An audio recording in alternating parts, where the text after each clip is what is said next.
Andy Hoare, welcome to Friday 15. Great to be here with you. Welcome everyone to our weekly Friday 15 podcast, LinkedIn Live, intergalactic broadcast. I'm Brian. Good to see you. That's right. They're aliens in another solar system that are picking the signal up as we speak. I think so. We've gone intergalactic. I love it. Well, awesome. Well, thanks everyone for joining today. We're excited to share some cool stuff. We got a great question we're going to be talking about today, all about marketplaces. But before we, get into all that fun stuff, Andy, let's do some breaking news. Here it comes. Breaking news. That means it's important. That's right. So, well, folks, I don't know if you saw this, Andy, but AD, Affiliated Distributors, which is a industry buying group and industry association, they recently announced a merging with a company called iMark, which is another industry type association in the electrical category. And this is fascinating to me, Andy, because I think it signals kind of how B2B companies are really looking at building scale. You think about distributors and think about these. This is AD as a group of distributors, affiliated distributors, and they leverage their ability to go out and negotiate with suppliers as a group. There's hundreds of companies involved in this, many mid-market distributors, and they also have quite a bit of e-commerce capability. Caroline Ernst over there, their VP of e-com, has done a great job bringing capabilities to this organization. So what are your thoughts? Any reactions here?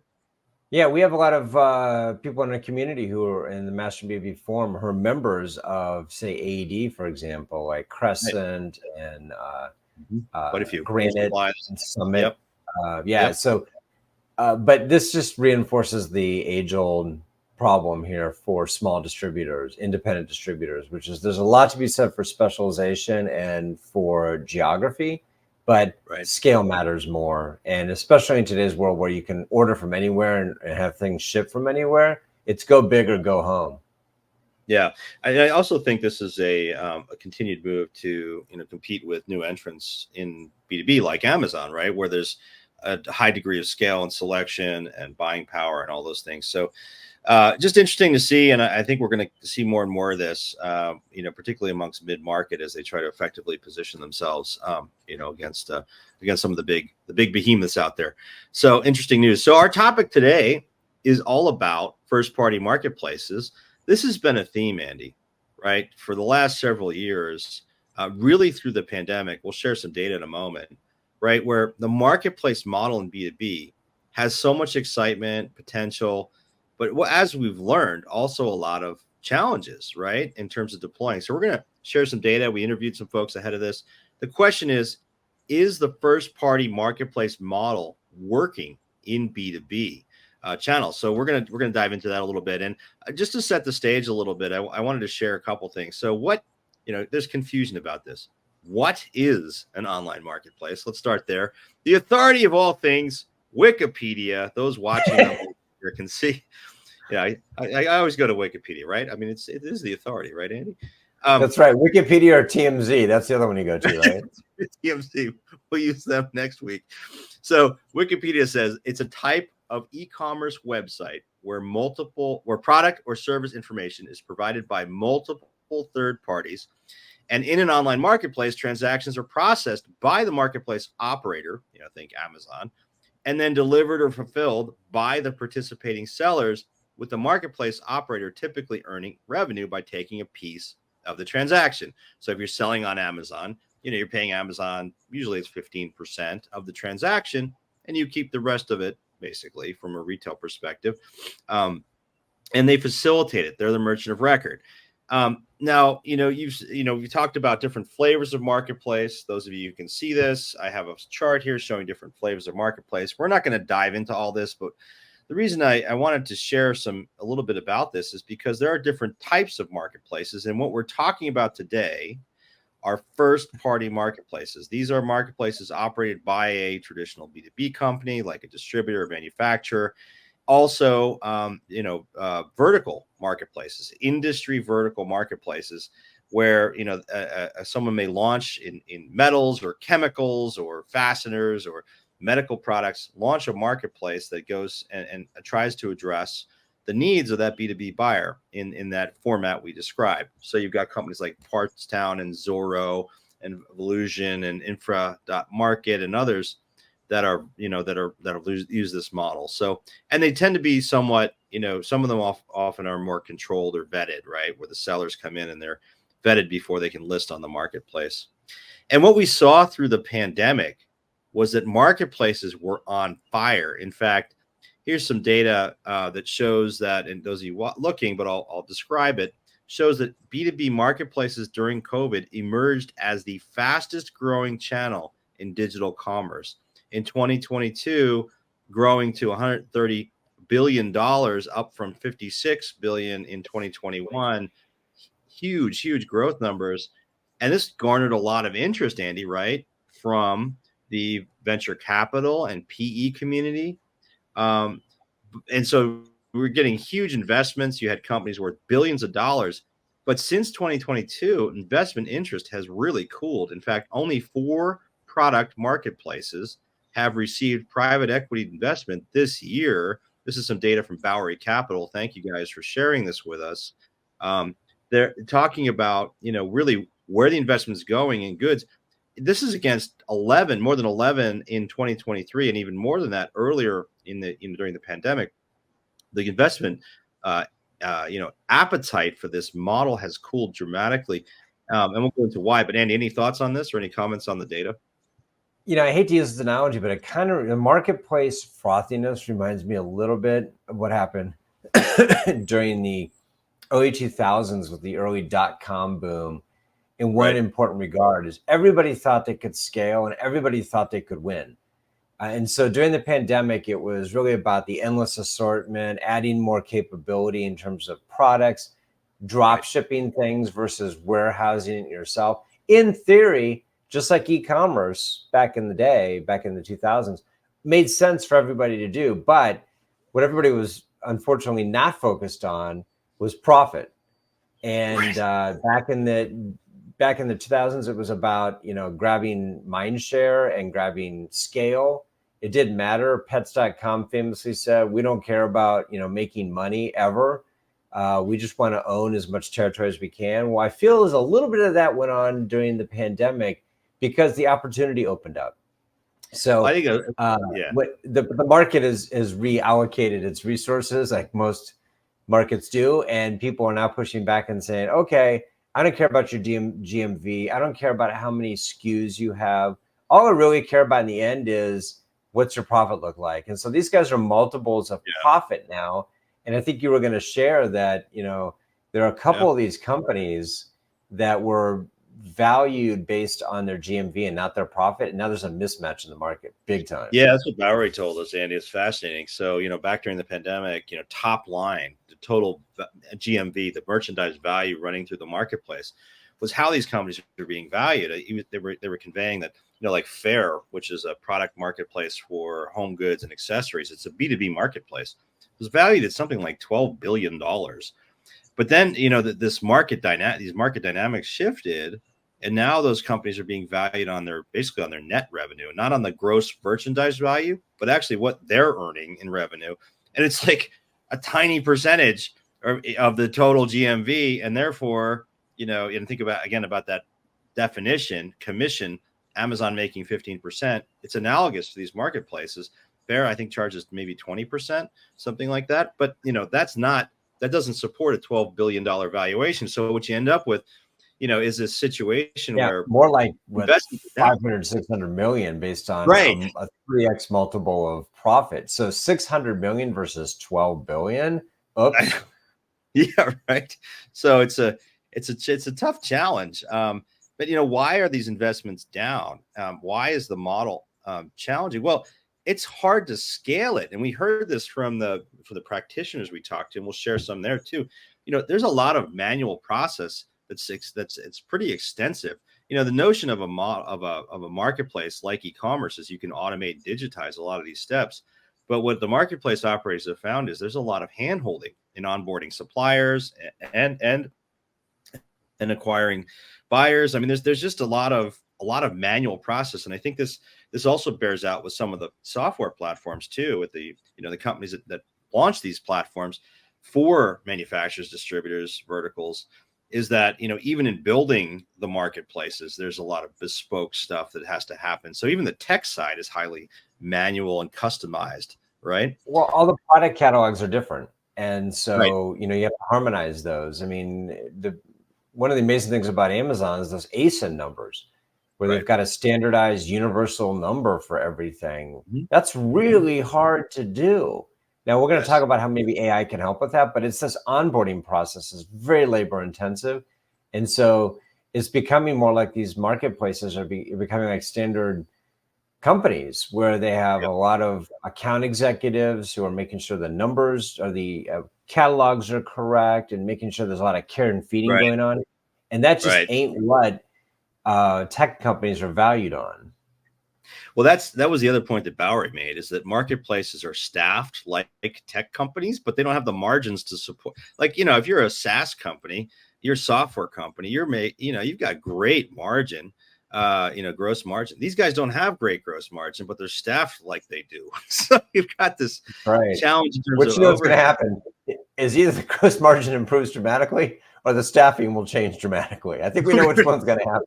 Well, I mean, and we don't have it here, but the Bowery guys also shared some data on the number of employees, and you're absolutely right. I mean, the number of employees at these vertical marketplaces are dropping, and all this has driven changes in valuations of these companies. Ultimately, why has investment cooled in them? Because there ain't no exit, right? At least not right now. There's not a strategic sort of follow-on investment. So if somebody gets in at a seed level, right? If someone invests at a seed level, it's hard for them to get out.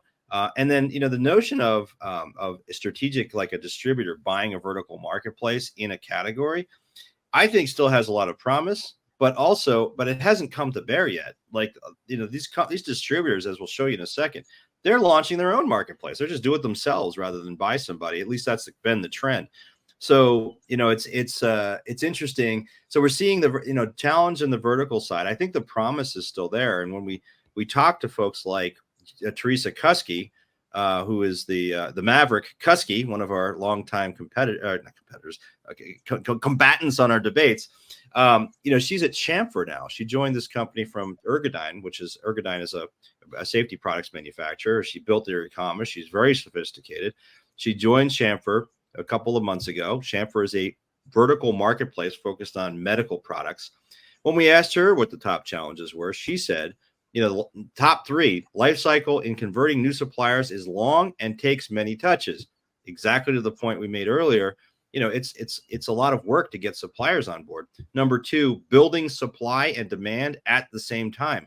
This is more complex than regular e-commerce because you're dealing with multiple different sides of the equation here. It's a Number big front three, war, right? I mean, right? you can't just build, you can't just have a bunch of supply and no demand. You can't just have a bunch of demand and no supply. You have to fight You on got to both have fronts, both. which is, Yeah, yeah. yeah. It took Amazon 30 years to get where it is today, right? I mean, this is a seriously complex business model. Managing and enhancing data from suppliers was the number three thing she listed in terms of challenges. But I'll tell you, Andy, one thing I did hear when I talked to Teresa and we talked together to Bowery and some others, there's a bullishness though about the model that hasn't changed. So when we asked Teresa, what are the advantages? Well, it's getting the buyer, it's filling a gap early in their buying journey, getting them engaged really early when they're getting products specified. Greater search visibility, so more exposure to Google and other search engines. They have a broad array of products. They can cover more of the market. There's a deeper knowledge also and expertise of the industry as a vertical marketplace. There's specificity there that they can capitalize on, industry and product expertise. So that was Teresa's feedback. Yeah, and these are inherently fractured markets too. I mean, that's worth Right. mentioning.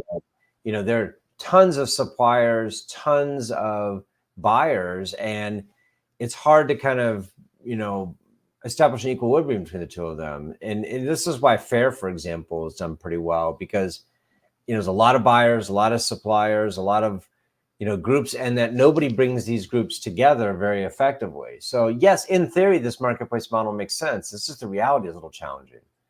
Well, I think it's about scale, and you can argue that Fair has been a good success story, but they got scale. They raised a lot of money while it was still available, and and they've really scaled the business. And you could argue that, regardless of valuations and everything else, they have filled a need. They're doing 150 or 200 or something million in GMV now, something like that. It's significant. The other fella, Andy, we talked with was Michael Eichinger, longtime industry pioneer, very innovative thinker. Michael's a chief operating officer at Bay Fastening, Bay Supply, which is a traditional mid-market distributor. Michael is pushing the envelope. I mean, he was early to e-commerce. He launched a marketplace 3 years ago. So this is an example of a traditional B2B company. So when we asked him, what were the top challenges, he said similar things. Complicated, bespoke functionality is required. No software platform fully supports industry-specific needs. Now, there's obviously marketplace platforms that get you pretty far down the road. But to your point, catalogs are different. Buying cycles are different. He cited all kinds of examples of, getting requests for quotes. The quote process in his industry is really interesting and challenging and unique. Catalog management he cited as being another challenge, including setting pricing rules, right? So think about the B2B buyer and getting pricing right. And you've got all these different suppliers, sellers selling product on your marketplace. Third thing he indicated was buyer's needs are different in B2B, and it's hard to meet that in the marketplace model. But all that said, Andy, he was really still very bullish on this model. He said, I asked him the question. I said, hey, Michael, would you do it differently? Would you do it again if 5 years ago when you're thinking about this? He said, no way. It's not about the short term. This is a long-term play to accommodate the needs of the buyer. He said, I expect this to take 8 years to come to fruition. Meaning, to really reach its potential. And he sees this model as a differentiator. I love the way this guy thinks, right? I mean, if you can sustain the investment and have that kind of a vision and get your C-suite on board, right? Yeah, I think there's a first mover advantage here if you get enough scale. And it could be, not to use another cliche, but it could be a winner takes most scenario. Right. And it's possible that, for example, Bay got there earlier. But, it's funny to consider that in many places, I've heard people argue that marketplaces are what distributors do. When you describe what it is, where you're aggregating suppliers on one end and buyers on the other, isn't that what a distributor already does? And I think the challenge is that with a lot of these distributors in those environments, they're low margin businesses. And I think many companies were hoping that a marketplace, because they could reduce the cost, they could increase the scale, but mostly reduce the cost, that they could change the profit picture and increase their margins. And that, I think, is the part that has not borne out yet. Right. Yeah, and I agree with you. The inventory light model. But I mean, you look at some of the big guys like Grainger with Zorro. I mean, they attribute an enormous amount of their growth to this notion of extended assortment, right? This notion of, I think it was two or 3 years ago, Grainger came out with a stat that said, 19%, growth year over year came specifically from extending the assortment through e-commerce. And that, part of that in the world of Zorro, at least, is coming from, a marketplace model. So I agree with you. I think there's a real value to distribution in this model. But again, yeah, it isn't a panacea when it comes to margin. That's for sure. Well, and why does it work? I mean, we're speculating here, but I think you would find that part of the reason why a Zorro works is because they curate a lot of what they do, which is a unique value proposition. They don't just throw everything out there. That's one thing. But it also helps when you got Big Brother there with Grainger, because they can cheat. And I use this term in a flattering way. They can cheat on both ends of that equation in terms of the suppliers. They gave them a lot of suppliers. In terms of the buyers, I know they were hoping to go after a new market, but they brought a lot of buyers to the table too. So they were able to make this marketplace model work a little bit better because they had the help of, they could stand on the shoulders of Grainger to some extent. Absolutely. Well, so the key question here is, and we now know, having gone through it, that the challenges have a lot to do with onboarding data and suppliers and things like that. The key question is, can AI change the trajectory of both the first party and vertical marketplaces by addressing some of these fundamental challenges? Andy, any thoughts? Onboarding, maybe. I don't know about the other part of it. But if there's any hope, it's really in the onboarding part. And I'm in wait and see mode because I still think there's a lot of complexity, as Michael pointed out. There's a lot of bespokeness about this, and we'll see if AI can deliver on that or not. I'm hopeful. I think eventually, but if people are expecting that AI is going to change the margin picture here, I doubt in the short term that's going to happen. Yeah, I'm with you on that. All right, so we're at Friday 20 here, so let's wrap up with our poll and a couple other quick announcements. So we asked the LinkedIn community, what's the status of the first party company owned marketplace model in B2B? And there's still, a lot of 38% said, hey, we still think it's growing, but over 50% said plateauing or growing or slowing, plateauing or slowing, and 13% thought it was going away completely. I don't agree with the 13%, but I definitely think we're in a slower period for sure. Yeah, I mean, 62% are saying not growing. That's the headline here. And I think we're going to see, but I think there was maybe overinvestment, a lot of froth around this. And so it will equilibrate over time. But when we do this again in a year or two, I think we'll get a better picture on this. I think so. And I'm really still very bullish and hope and supportive and optimistic for folks like Michael and Teresa and Julie and all the folks at Chamfer as well, because I think it's just the tenacity is what's required. So yeah, absolutely. There can be winners here, but it's going to take doubling down on some stuff and some fortitude. Absolutely. So I just want to share a little bit about our summit a few weeks back in Chicago. Andy, we ran the NPS score, Net Promoter Score. We asked all of our attendees, would you recommend, this to a friend or colleague, our event? And look at this. We got an 87. How likely is it that you would refer this event to a friend or colleague? 87. We were both surprised by this. I mean, it's kind of amazing that we shouldn't have been, I guess, but we were both surprised. Like 87. How does that compare? And then you have some numbers here. Yeah, that puts us ahead of Apple, Amazon, and Netflix. So, I mean, Apple has a 72 NPS, Amazon has a 62 NPS, Netflix is a 68 NPS. We were at 87. So, I mean, we're not, a little tooting our own horn here, but at the end of the day, thank you. It sounds like we're doing something right here that the practitioners feel like, they're finding value in our events. So great stuff. Thank you for responding to our survey there.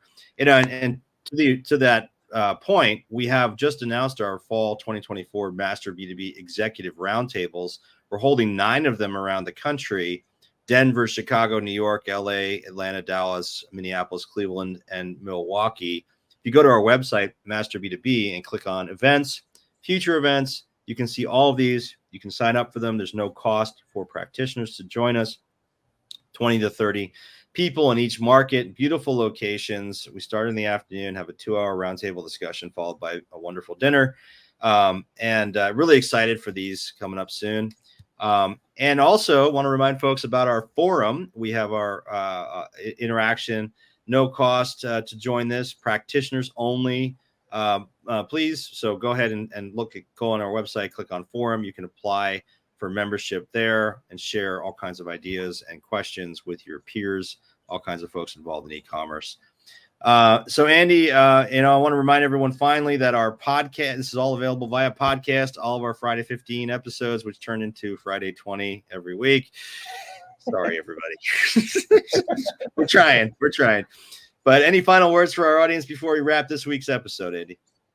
Yeah, no, I think it's a real statement that we're able to add 9 more cities to our roundtable list for the fall. I think when we originally started this, we were going to have like 4, but due to overwhelming demand and frankly, the fact that we want to do these too, they've been great. I mean, every city we go into, we meet new people. Nobody goes to them, really. Everybody makes you come to their events. We're going out in the field and we're getting new people. We're getting new ideas. It's been fascinating. I look forward to it. Yeah, it's really great. So encourage you folks to go ahead online and look at that and register if you're in the market or want to travel to the market. We accept people from out of state as well. So anyway, good to see you, everyone. And Andy, look forward to our next Friday 15 next week. Take care, everybody.